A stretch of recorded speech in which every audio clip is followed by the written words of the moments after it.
এক যে ছিল পাখি, সে ছিল মূর্খ। সে গান গাহিত, শাস্ত্র পড়িত না, লাফাইত, উড়িত, জানিত না কায়দা কানুন কাকে বলে। রাজা বলিলেন, এমন পাখি তো কাজে লাগে না, অথচ বনের ফল খাইয়া রাজহাটে ফলের বাজারে লোকসান ঘটায়। মন্ত্রীকে ডাকিয়া বলিলেন, পাখিটাকে শিক্ষা দাও। রাজার ভাগিনাদের উপর ভার পড়িল পাখিটাকে শিক্ষা দিবার। পণ্ডিতেরা বসিয়া অনেক বিচার করিলেন। প্রশ্নটা এই, উক্ত জীবের অবিদ্যার কারণ কি? সিদ্ধান্ত হইল, সামান্য খড়কুটা দিয়া পাখি যে বাসা বাঁধে, সে বাসায় বিদ্যা বেশি ধরে না। তাই সকলের আগে দরকার ভালো করিয়া খাঁচা বানাইয়া দেওয়া। রাজপণ্ডিতেরা দক্ষিণা পাইয়া খুশি হইয়া বাসায় ফিরিলেন। শ্যাকরা বসিল সোনার খাঁচা বানাইতে। খাঁচাটা হইল এমন আশ্চর্য যে দেখিবার জন্য দেশ বিদেশের লোক ঝুঁকিয়া পড়িল। কেহ বলে শিক্ষার একেবারে হদ্দমুদ্দ, কেহ বলে শিক্ষা যদি নাও হয়, খাঁচা তো হইল পাখির কি কপাল। শ্যাকরা থলি বোঝাই করিয়া বকশিস পাইল। খুশি হইয়া সে তখনই পাড়ি দিল বাড়ির দিকে। পণ্ডিত বসিলেন পাখিকে বিদ্যা শিখাইতে। নস্য লইয়া বলিলেন, অল্প পুঁথির কর্ম নয়। ভাগিনা তখন পুঁথি লিখকদের তলব করিলেন। তারা পুঁথির নকল করিয়া এবং নকলের নকল করিয়া পর্বত প্রমাণ করিয়া তুলিল। যে দেখিল সেই বলিল, সাবাস, বিদ্যা আর ধরে না। লিপিকরের দল পারিতোষিক লইল বলদ বোঝাই করিয়া। তখনই ঘরের দিকে দৌড় দিল। তাদের সংসারে আর টানাটানি রহিল না। অনেক দামের খাঁচাটার জন্য ভাগিনাদের খবরদারির সীমা নাই। মেরামত তো লাগিয়াই আছে। তারপরে ঝাড়া মোছা পালিশ করার ঘটা দেখিয়া সকলেই বলিল, উন্নতি হইতেছে। লোক লাগিল বিস্তর এবং তাদের উপর নজর রাখিবার জন্য লোক লাগিল আরও বিস্তর। তারা মাস মাস মুঠা মুঠা তংখা পাইয়া সিন্ধুক বোঝাই করিল। তারা এবং তাদের মামাতো, খুড়তুতো, মাস্তুতো ভাইরা খুশি হইয়া কোঠা বালাখানায় গদি পাতিয়া বসিল। সংসারে অন্য অভাব অনেক আছে, কেবল নিন্দুক আছে যথেষ্ট। তারা বলিল, খাঁচাটার উন্নতি হইতেছে, কিন্তু পাখিটার খবর কেহ রাখে না। কথাটা রাজার কানে গেল। তিনি ভাগিনাকে ডাকিয়া বলিলেন, ভাগিনা, এ কি কথা শুনি? ভাগিনা বলিল, মহারাজ, সত্য কথা যদি শুনিবেন তবে ডাকুন শ্যাকরাদের, পণ্ডিতদের, লিপিকরদের। ডাকুন যারা মেরামত করে এবং মেরামত তদারক করিয়া বেড়ায়। নিন্দুকগুলো খাইতে পায় না বলিয়াই মন্দ কথা বলে।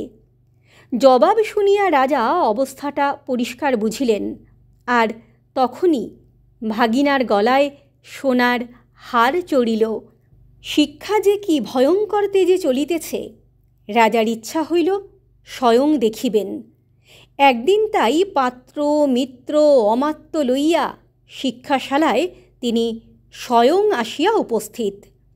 দেউড়ির কাছে অমনি বাজিল শাঁখ, ঘণ্টা, ঢাক, ঢোল, কাড়া, নাকাড়া, তুড়ি, ভেরি, দামামা, কাঁসি, বাঁশি, কাঁসর, খোল, করতাল, মৃদঙ্গ, জগঝম্প।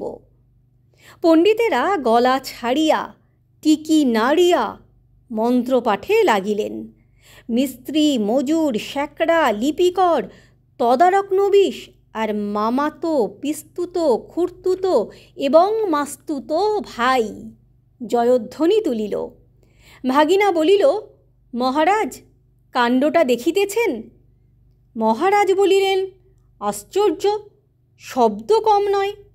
ভাগিনা বলিল, শুধু শব্দ নয়, পিছনে অর্থও কম নাই।